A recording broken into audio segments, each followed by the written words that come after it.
Why don't we start off with our conversation here is obviously about being an assistant coach and being a head coach, managing assistant coaches. And you're currently in both roles, and obviously you've been in different roles. So why don't you let everybody know who doesn't know what your coaching background is before we get started? Well, at this moment, I am head coach here in Spain at Volley Teruel, which is one of the strongest teams here in Spain. And I have been assistant coach for under 18 and under 20 Spanish national teams for 5 or 6 years, I can't remember exactly.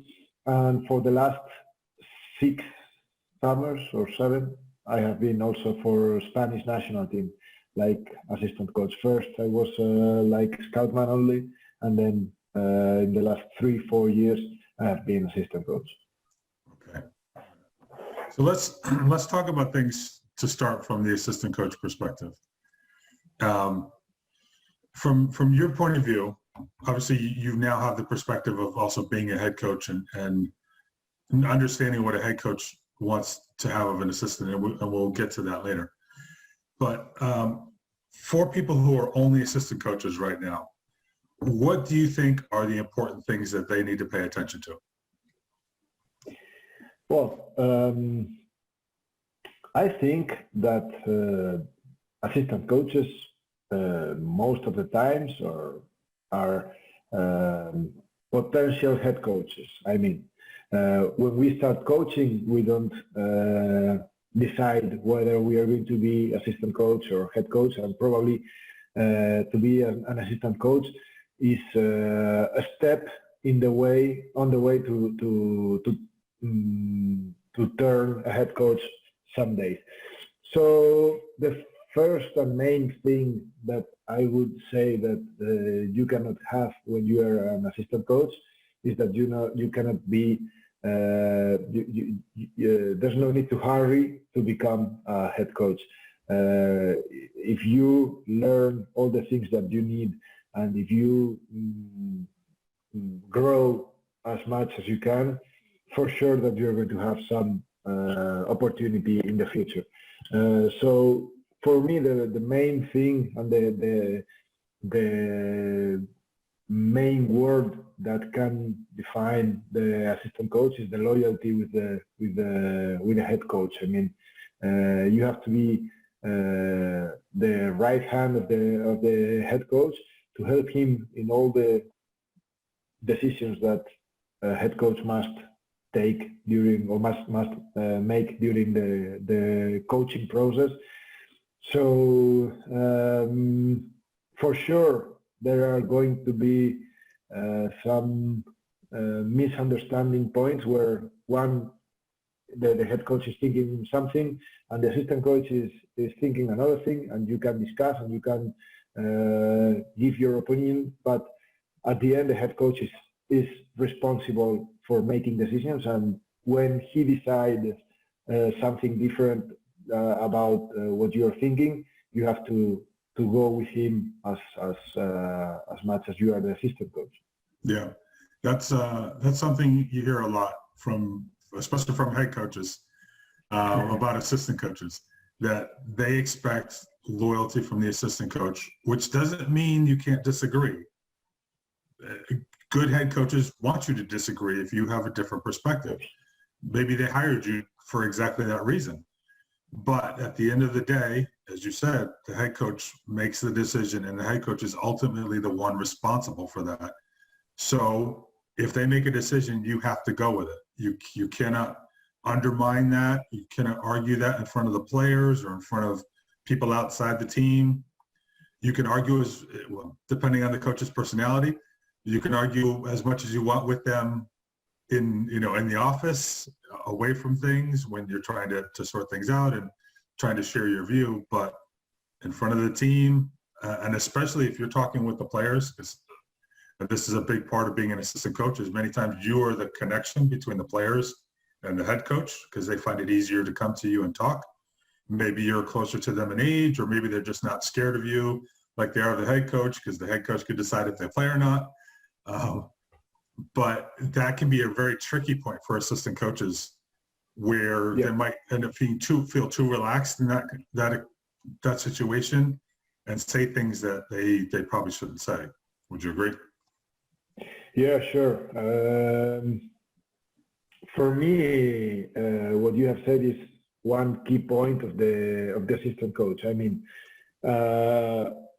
being an assistant coach doesn't mean that you cannot argue with the head coach. You must be. You are there because head coach in some moment trusts you to be his assistant coach. So you have to be there, and you are there because you must give your point of view. But at the end, that's exactly what you need. What you have to do, your point of view, but not the final decision. The final decision is made by the head coach. And like you said, most of the times, assistant coach is much more near to the team, to the players, than the head coach. And assistant coach must be this intermediate point in between the team and the head coach. But it is a difficult point to be there and to win the trust of the players, but also be like be always defending all the decisions made by the head coach, even if you don't agree, because this is really difficult. When you don't agree the final decision, you must defend it in front of the players 100% of the times, and it is not easy, because maybe you think that the final decision is a mistake, and you have to defend and to keep this mistake like the best decision in the world. So it's really difficult sometimes, but it's your job. Right, exactly. Yeah, there are horror stories out there about, at least from a head coach's perspective, about assistant coaches undermining the head coach, either with the team or with the management or the fan, whoever, anybody. And that is never going to work out well. You know, and there's some ambitious assistant coaches out there who think that's how they get a job. You know, push the head coach out and I will become the head coach. That might work, and in some cases it definitely does work. But A, you don't want that reputation, because other people know what happened. And B, it probably won't work out as well as you think it will. Yeah, for sure. I think that, like I said at the beginning, if you work in a good way, if you learn, if you grow as a coach, for sure you're going to have the opportunity. Maybe in your club, maybe in other club, maybe somewhere else. But at the end, the best thing that you can have is, like you have said, good reputation in the way that if the players see that you are hardworking, you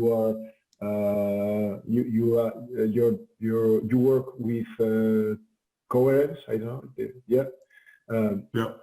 It's something that maybe in your club or maybe somewhere else, it will get to the boss's ears, and at the end you will have your chance. I mean, the worst thing that you can have is hurry. You don't need to hurry.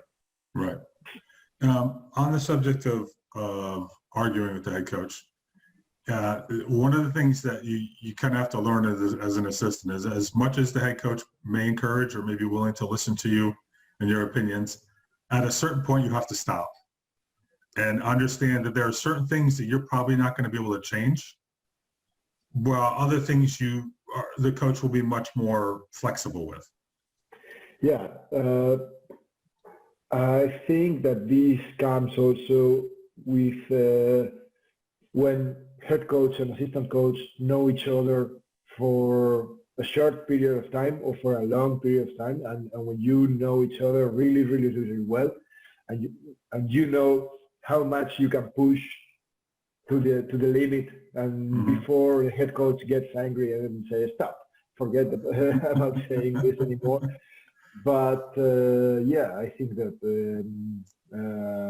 it's important to know each other, like in any other kind of jobs.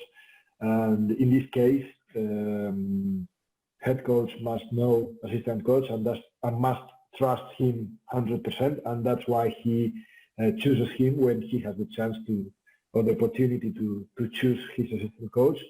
And an assistant coach must trust 100% the head coach, even if they don't agree 100% of the times, but you must trust him like you are on his hands for sport success. Yeah. Yeah, I've been in situations where I've had fundamental disagreements with coaches over something, and I will push on it if I think we would be better doing it a different way. But if a coach really is locked in, okay, you just have to know, okay, I got to stop. I'm not going to change anything. I'm only going to make the relationship more difficult if all they keep doing is pushing. Yeah, sure. It's not as big a challenge as having to do work between that in between the players and the head coach, but it's a learned skill just like anything else, and it's something that you'll need to develop anyway, because eventually as a head coach you have to work with a club president or manager, or in our system here the athletic director or whatever. And you might again be trying to push them a little bit to do some things that they may not want to do. Yeah, I think that it's like I said before. It's in other kind of jobs. It happens exactly the same. At the end, it's social relationships. I mean, when you are working in an office and you work with 2, 3, 4 partners, and you have to have these relationships and you have to work with him. So yeah, in this case that you are talking, you must know when you can stop. And even in sports stuff, there are other ways of working. I mean, you are not alone with the head coach, so you have also other staff members, so you can talk to the physiotherapist, the team manager, the doctor, the psychologist if you have, I don't know. There are a lot of people inside of the staff, and final decisions. I mean, good head coaches make their final decisions after hearing all the opinions. Not, okay, this is my decision, and we are going to die with it. Before, I like to hear the assistant coach, the scoutman, the doctor, the physiotherapist who is working with the players in other kind of situations. So maybe when I hear 2, 3 different opinions, then I am more prepared to make my final decision.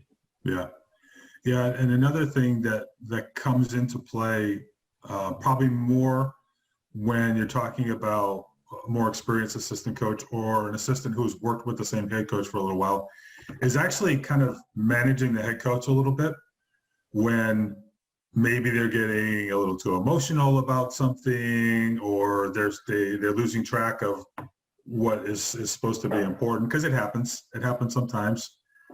Situations can get out of control, and maybe the coach gets caught up, and you hopefully are not the assistant coach who has to grab the head coach and drag them away from the court to keep them from getting thrown out of the gym or something like that. But stuff does come up, and you need to be in a situation where you know when the coach is going a little bit beyond where they should be.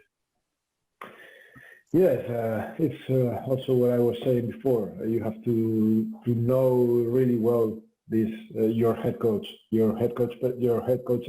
personality. So there are head coaches who are really, really calm, and you can discuss it or argue at any point.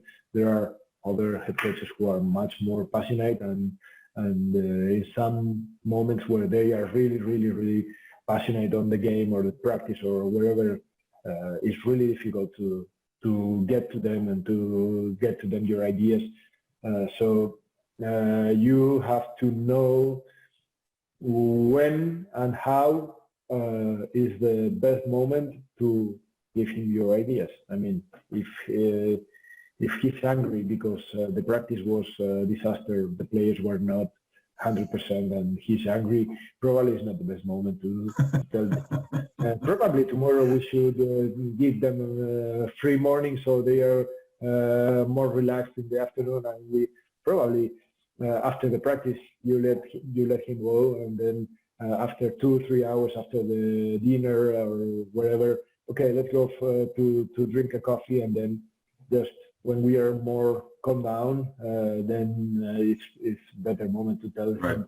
And probably tomorrow we can rest, and the players are going to be much more fresh for the evening practice, and for sure it's going to be better. Blah blah blah blah blah. Yeah. So there are other kind of coaches where there's no problem. It's okay. The practice was a disaster, and you go after 10 minutes and you can talk to him and say, okay. I think that, in my opinion, the practice was a disaster because this and this and this and this. But you have to know really well your head coach's personality, because this is the key of your daily work. I mean, you are under his decisions. Yes, yeah. A situation that I was in one time was when we took the Midwestern team down to Buenos Aires for our overseas trip. We didn't have to do much in the way of time zone change, which was good, but we still had an overnight flight because it's a long way from what we flew out of Miami. So it's a long way down to South America. Yeah. So we got in mid-morning. I think we were to the hotel at about 11 o'clock in the morning and let the players take a nap, and then went for a walk around the city and had dinner. So we took the rest of the day more or less off. But we had 9 o'clock training the next morning. And it was, I won't say it was a disaster, but it was not good. Yeah. The ball handling was not very good. Even simple things and the coach was getting very uptight. She was not very happy about it. But it's one of those situations that, hey, listen, okay, we're in a completely different country. We're in a completely different gym. We went from summer to winter, so it's cold in here. The workout that they were going to do before training, they had to change because their weight facility is different than our weight facility. All of these little things, they all add up. It takes some time and the balls are different. The international balls are different than the NCAA balls. Yeah, sure.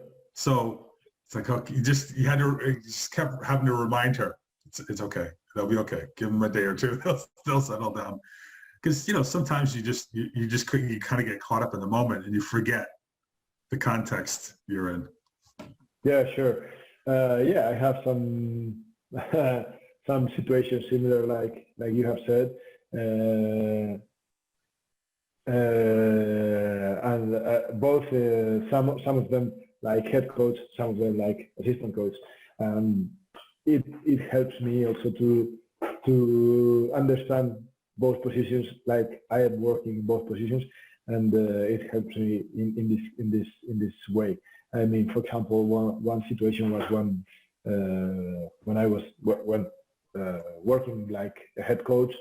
We had like 5-6 hours trip by bus to a city where we had to play. In the next morning, we had the game like 12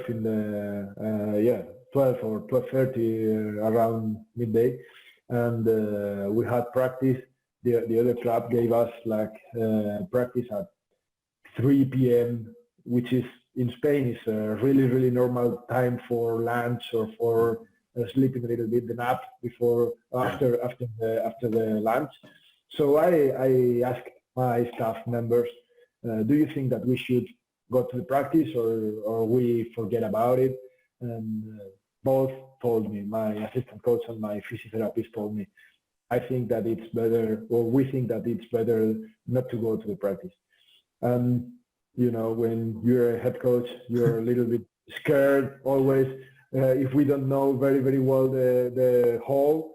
And it was a team that has been promoted from the second division on the year before, so we hadn't played there for in the last years. So I was scared if we don't know the court. At the end, I took the final decision was we have to go to the practice. The players were not really happy, and the practice was not really, really good. And yeah, of course, after 1-2 days, at the end we won the game on Sunday, and we were really happy. And when we were traveling back to our city, to Teruel, we were discussing on the bus, and they told me both. We thought that it was a mistake, but yeah, it's your final decision. We went. The practice was a disaster, and finally we won. We don't know if we won because we went to practice, or probably we had won even if we didn't have won. Right. But we had different opinions, and at the end, I was like really, and I made my final decision. Probably it was a mistake. Yeah. And I had also similar situation some years before, like assistant coach in the national team. I said probably we shouldn't go to the practice tomorrow after two consecutive games. Probably we can rest in the hotel. Players can sleep a little bit more. We had like 3 games in a row, three consecutive days, and head coach was a little bit doubting about going, not going. Finally, we went. We had like different groups, we split groups, but main players had to go also. So at the end, his decision was the final decision, and at the end you have to defend his ideas in front of the players. Like, okay, you are tired. You have been playing for 2 consecutive days, long games even, but we have to go tomorrow because we have a final game this evening, and we have to be ready for that. And yeah, it's final decisions are like that. Yeah. When I interviewed Mick Haley for Volleyball Coaching Wizards, one of the pieces of advice that he provided for younger coaches was, you know, if you're in a situation where you're an assistant coach, say for a college team, or like in your case for a professional team, find a way to get head coach experience somewhere, a juniors team or something like that. Because one of the things that you need to learn, the big thing that you need to learn to become a good head coach is the decision making. And if you're the assistant coach, you don't really make those decisions. You input into them and you discuss them, but you do not have to make the final decision. And his view was learning how to be that person was extremely important. And I would argue it also helps you as an assistant coach understand better what the head coach needs from you in your role, because you know, okay, in this situation, maybe it's in the pre-match, and you know, all right, during this period, the coach has to do this. Maybe they have to do the interview for the press, or they have to go meet with supporters or something like that. So, you know, okay, I need to make sure that I get these things done while they're off doing these things, so that when, you know, so we're ready to be able to get things going. And that was always a thing for me that I thought was, you know, I looked at it as an assistant going, okay, what do we need to get to do to be our best, or be where we need to be, or be prepared, that the head coach is not going to be able to focus on at this moment? Yeah, I think that the main difference between assistant coach and head coach is that head coach must be a master in decision making, like you have said, and that's the main difference. Because sometimes we get like assistant coaches, unexperienced assistant coaches that are learning, and that they are in the beginning of their coaching careers, and they don't understand this point. And for me, it's really, really important that the assistant coach must be a good a good potential head coach in the way that must control really good the game, must know the game really good, must be really good in scouting, must be really good in athletics and things, and but must understand this important point, because the assistant coach must help the head coach in all the decision making, but also in some parts of the work. I mean, the coaching job is more than the decision making about when are we going to make our practice, but you have to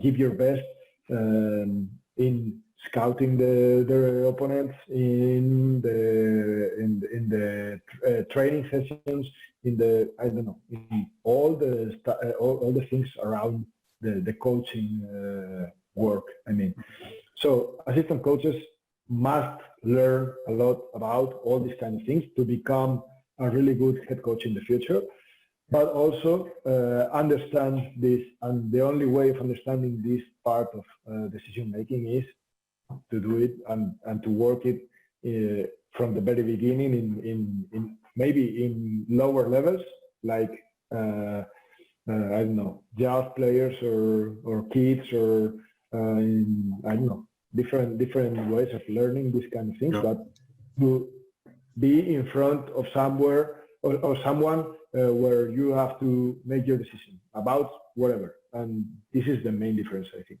Yeah, I think it can be very easy for assistant coaches to try to specialize. Like, I work with the setters, or I work with the outside hitters, or I used to be a libero, so I'm going to work with the liberos and the receivers. Okay, if you never want to be a head coach, then fine. If that's all you ever want to do, you just want to be a very specialist assistant coach, a training coach, because that's really all you are. All right, that's possible, but you have to realize that that's all you can ever be if that's all that you do.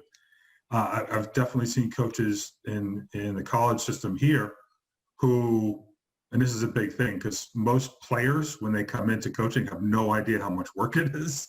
So he came in, and I worked on a staff with him, and all he wanted to do was work in the gym. He just wanted to train and all that. And he would almost intentionally do stuff badly administratively so it wouldn't get assigned to him again. It's like, no, that's not how it works. Not if you're getting paid. If you want to volunteer, sure, okay, come on. But if you expect to get paid for this, then you need to do the whole job, not just a little part of the job. So you kind of started touching on this. What are the areas that an assistant coach can look at and say, all right, I need to learn these things as an assistant coach to prepare me to become a head coach? Well, I think that the highest the level of the team that you're going to work, the most specific areas for the assistant coaches. I mean, best teams in the world have a lot of assistant coaches in different areas. Mm-hmm. So every one of them must be a really, really good specialist on his area. I mean, scouting, I mean, physical preparation, I mean, psychology, I mean, I don't know, a lot of things. Yeah. But of course, when the level becomes a little bit lower, you don't have the budget to hire a lot of assistants, and the assistant must join different do everything. Yeah, even the head coach sometimes has to do some things that probably in higher levels the head coach wouldn't do. But for me, there are two main areas where assistant coaches must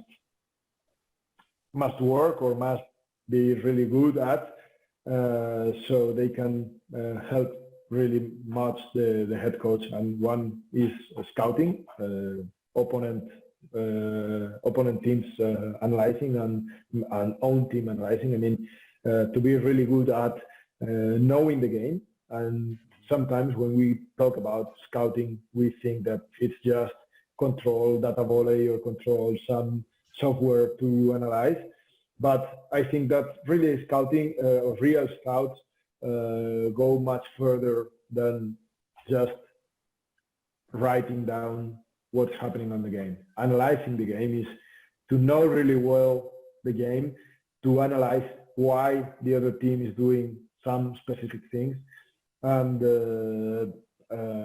this is one of the main areas. And the other one is on the physical preparation, on the athletics preparation. And these are the two main areas where the assistant coach must help the head coach. For example, here in my club, I have two assistants and one volunteer who is also assistant. So I have like 3 assistants.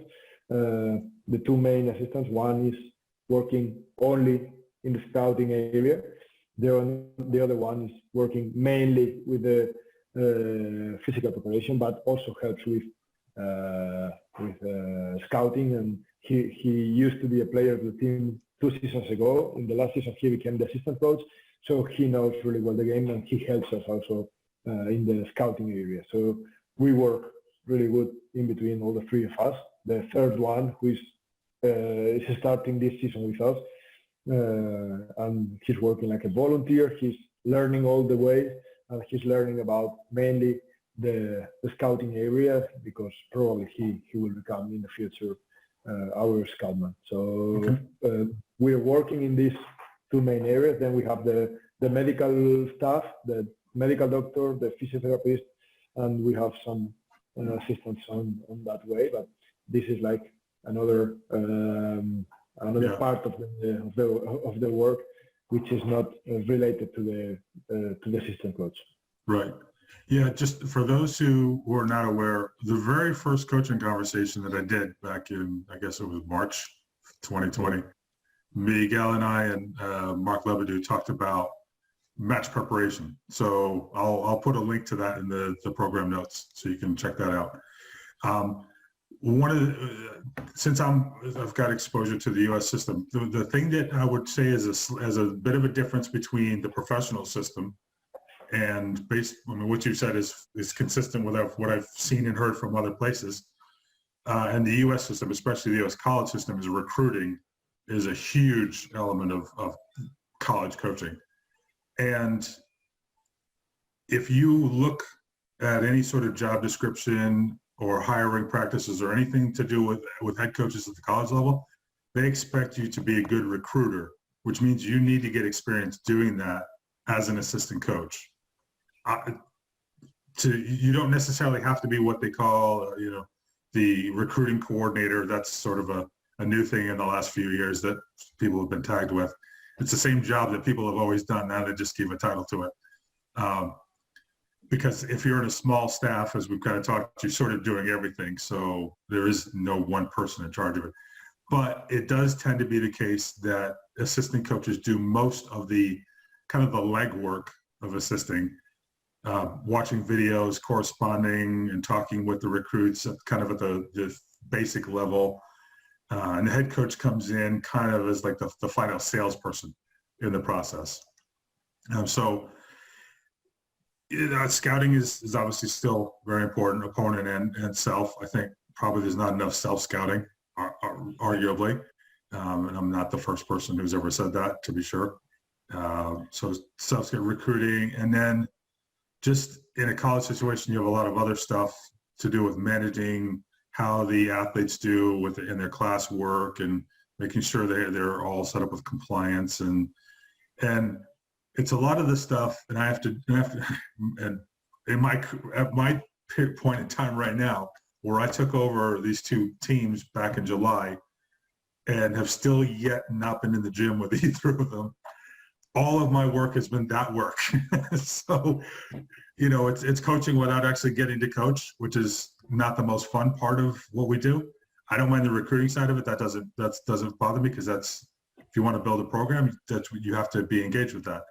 But nobody really likes to do compliance by work. Nobody likes to chase the students up about bad progress reports and making sure they're registered for classes and all these other things that they have to do. but it has to be done. And you're going to get questions in the hiring process for another school related to those sorts of things. They're not big and sexy things, but somebody's going to have to give you a reference. And if you were terrible at the stuff off the court, that's going to come out, and it's not going to work in your favor. Let's flip the perspective now from the assistant coach to the head coach. So you've got assistant coaches that you're working with. We've talked about the sort of things that they need to do. Let's focus first on developing the assistants. So you obviously looked at the things that they have to do in the positions that they're kind of assigned to. So part of what your job is as the head coach is supporting their development to get better at doing those jobs effectively. And while at the same time, if they're somebody looking to be a head coach, giving them exposure to the other things. So are there things that you specifically look at or try to incorporate into the work that you're doing on a regular basis to help support the development of your assistants? I didn't get you the last sentence, sorry. Are there things that you do kind of consciously on a regular basis to help the development of your assistant coaches, help their learning and their progress? Well, I have had 2 assistant coaches during my head coaching career, which lasts 6 years now. In these 6 years, I had only 2 assistant coaches with really different profiles. I mean, the first one was one of my best friends in volleyball, with whom I had already worked before with. So we knew each other really well before start working together. So when I started to work with him, it was really easy to give him his responsibilities, his duties, and we started working in a way. He worked with me for 3 seasons, and we changed it a little bit in those 3-4 seasons. I can't remember really well. We changed a little bit our way of working, but it was pretty similar from the beginning to the end because we knew each other. I knew perfectly what he could do and how was going to be our cooperation. The second one, like I said before, is my assistant coach at the moment, and he used to be a player of the team before becoming my assistant coach, and his profile was completely different because he had a much wider experience like a player, but not as a coach, because my previous assistant coach had been working like head coach or assistant coach in different positions for, sure, I don't know, 10, 15 years, even more than me. But this one was pretty inexperienced coach, but he knew my way of working because he had been my player for 5 years. So he knew more or less the kind of work that I like to do. Probably he didn't know the amount of work that we did before, and probably he didn't say yes when if he knew. But yes, they are very, very different. So with this head assistant coach that I have now, I had to start from the very beginning saying, we are going to do this like this, we are going to do this like this, and we do this like this. The final report, the final scouting report that we give you, which is only 1 sheet of paper, and when you go to the video meeting, you say, okay, but there is a lot of work behind that. And Mm-hmm. now that he's understanding all the amount of work that we are doing to make this individual report that we gave him, it's he's improving a lot. He's becoming a really good assistant coach, and for sure he will be a really good head coach someday. Where do you think experienced players who make the shift into coaching, where do you think their biggest area of learning tends to be? I think that there are two parts that they are in advantage to those coaches who don't have a playing career like myself, which are, first of all, knowing the game. They can read a game much faster than a coach than a person that became a coach without a really wide playing experience. Sure. So reading the game is much faster for them. They can help you reading the game. Help you, I mean, in an assistant coach role. They can help you during the game for sure. If in this case my player becomes assistant coach in the next season, so from the very beginning he can help me to read the game. Probably you can make this substitution. Probably we can change our service tactics. We can change our blocking tactics in some rotation. He can help you because he reads the game really fast. The second, where they have a really good advantage, is the drills design. I mean, I think that we can copy some drills from other coaches, but best coaches develop their own drills. I mean, or they don't develop, they adjust the drills to their, sorry, because sometimes I make some mistakes as I am not talking in my mother tongue, but No problem. I make my mistake. So when you adjust the drills to your team level or to your team characteristics, coaches who have been player, for sure they know a lot of drills from different coaches that they have had during their careers. So for sure they have these two advantages. Second part is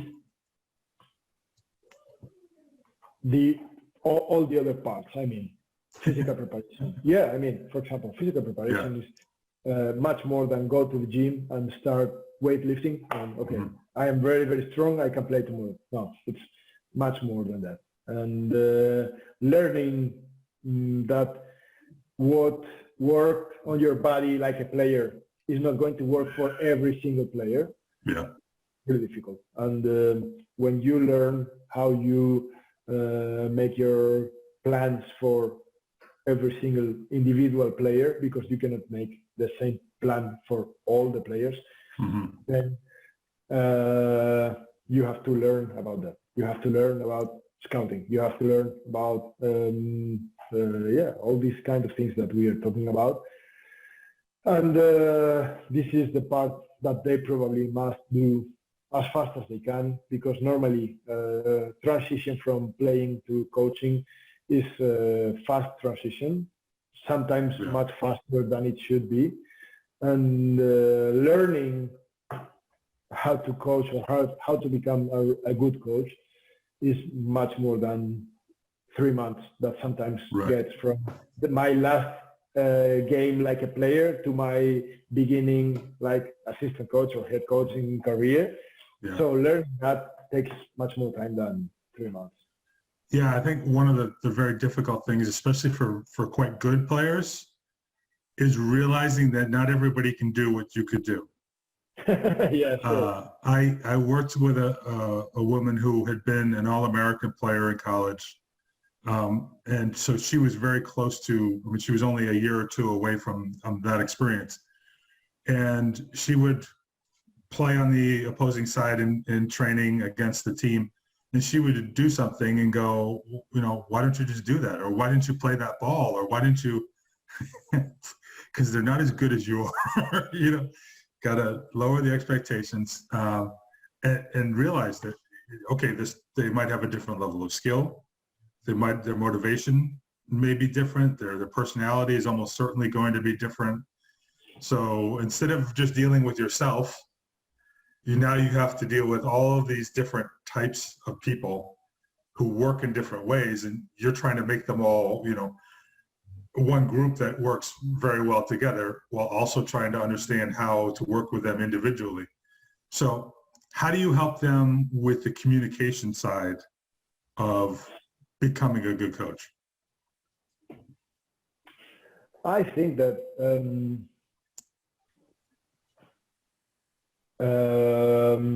assistant coaches must be closer to the players than head coaches usually. So I like to let them be themselves. I mean, they have their own personality, like assistant coaches, and like I said before, I have had two assistant coaches, which had really different personalities, really different. But it's really difficult to change their way of being. I mean, their personality is not going to change. You can let them.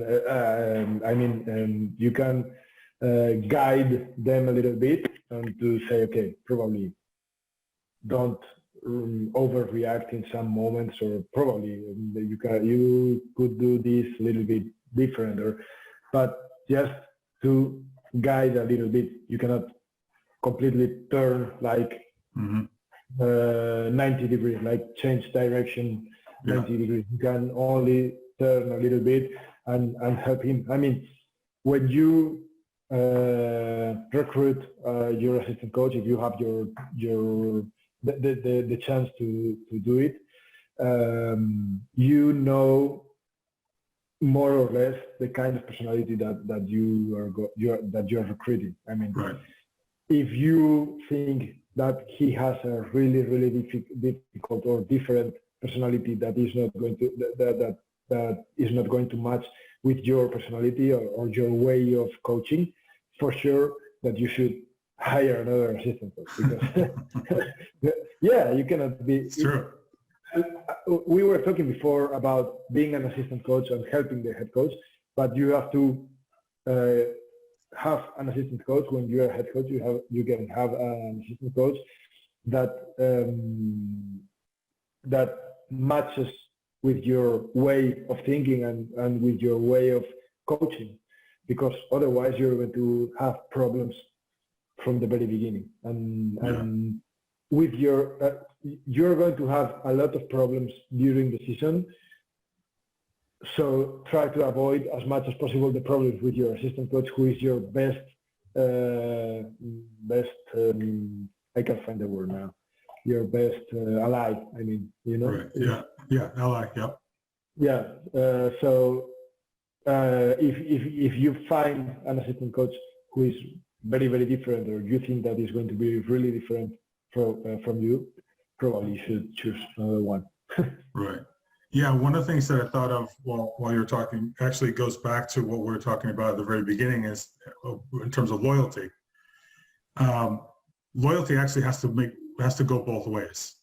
The head coach needs to be loyal to the assistant coach. So just like you can't expect an assistant coach to talk bad about the head coach to the players or the management or whatever, the head coach can't talk bad about the assistant coach to people outside of their relationship either, because that breaks things down just as much as it does the other way.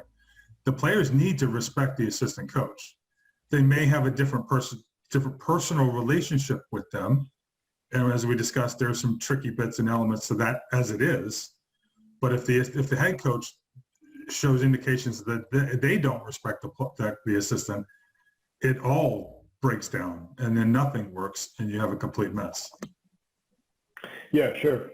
I think that sometimes when, for example, when I came for the first time here to my club, I came like assistant coach, and I was a young coach with no experience in my championship, in my national championship. So players probably thought who this young guy is, because some of them knew who I was because knew that I had been working with the national team in the previous season, or some others didn't know. So the only way to have their respect was, well, there are two ways. First of all is when they see how you work, and the second one is to see how my head coach treated me.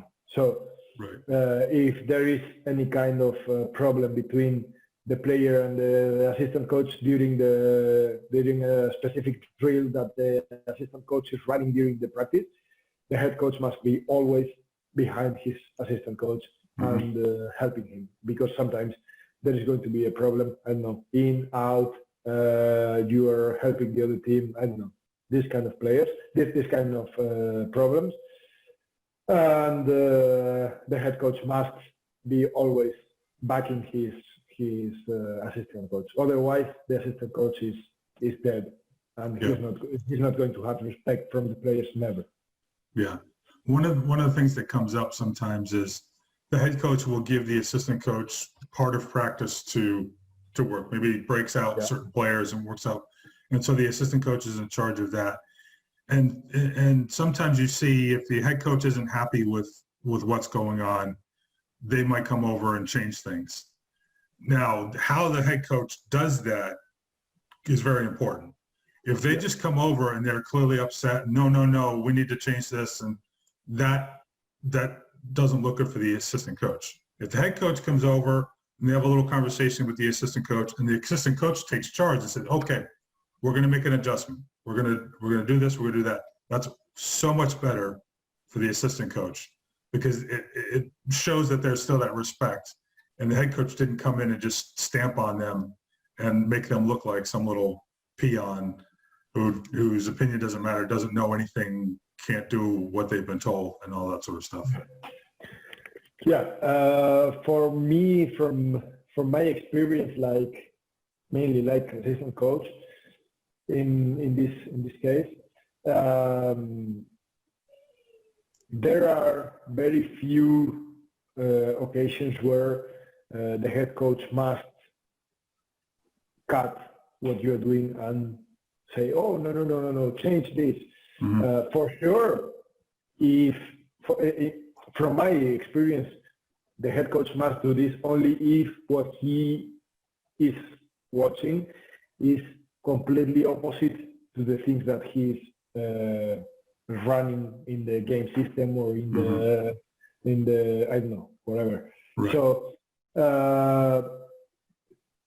only in that case he should go and say, we should change this. He can make some small adjustments, and as the best way, in my opinion, is to go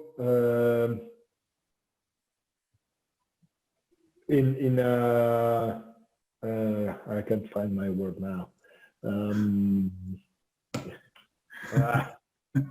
To go as while the drill is running, to go to the assistant coach and to take say him, okay, we can change a little bit like this and like this, and let the assistant coach to go and to say, hey guys, we're going to change this. I mean, I don't know if I explain myself really. And for sure, I think that if I let my assistant coach to run a drill, it's for him, and I'm going to be in a second part, and I'm going to be backing him if there's any kind of problem or any kind of discussion or whatever, but being always letting him work. And probably there are very, very few moments where you should go and change something. If you go, it's because things are going really, really, really opponent to the things that you want, and try to do it as delicate as you can with your assistant coach. Yeah, and I think that highlights the importance of the assistant coach being closely involved in the practice planning, so they understand what's supposed to be happening there. I know when I was a young assistant coach, there was one season where, I was the volunteer, so I wasn't, a full part of the staff, but I wasn't involved in the practice planning. So whatever happened in practice, I just went along with, and it was really frustrating for me. As much because I didn't know what was going on and what the priorities were supposed to be and all that, but I also wasn't learning about how to put together that plan, because at some point I'm going to have to do it myself, hopefully. Yeah. So in terms of communicating with the team, some head coaches like to do all the talking with the team. So if they're in a team situation, the head coach does all the talking. Other coaches allow their assistants a bit more freedom to be involved in things. What are your thoughts on that? For me, assistant coach must be for sure a part of this. But he must know 100% the team game system, developing the game system with the head coach, and as much as the assistant coach is involved with the head coach in this game system, the team systems, the best for the team, because he is part of this of the team systems. And also it's important that he is in part of the, for example, in the practice planning session. For example, on Sundays I make my week plan, and I decide what I'm going to practice on Monday, Tuesday, and sometimes I ask him, what do you think we can do tomorrow? I thought that we were going to practice more on our service and reception. Now probably we can change and we can work more on the defense system. I don't know. Right. We can discuss, and for me it's really, really important that he feels part of the game system and the team game system, and also because sometimes I am not with the team. I mean, for example, this summer it happened that I was with my national team working, and I was playing. We were playing the European Championship qualification. Right. So the pre-season with the team, with the club, started like 3-4 weeks before I arrived to the team. I was with the national team. I couldn't come here before. So I had to trust 100% in my assistant coach, and he was developing all the training sessions. We were chatting each other every single day. Okay, what are you going to do? How are you going to work? And all these things. But if you don't trust him, and especially if he doesn't feel part of this decision making, he's going to be only repeating what you are supposed to do. And for me, it's important that he, during these 3-4 weeks, he felt the freedom to design the week, the freedom to design every training session. And we were talking only about main ideas, but I didn't develop the training sessions in my national team retirement. Right. I said, okay, you have to do warming up 15 minutes, then you have to do this drill for ball control, then you have to do this drill for 20 minutes, then you have, we were talking about, okay, work like this, I think that it's better to work like this, but at the end, he was developing the sessions, and for me, this is really, really important. And I think that it also makes that the assistant coach is really stick to the plan and to the head coach's plans. Yeah, and I think it shows the players that the assistant coach is responsible and can take charge when needed and knows what they're talking about and all that stuff that's important in that relationship. So I think that's a good place for us to finish up. Yeah, sure. All right. Appreciate it, Miguel.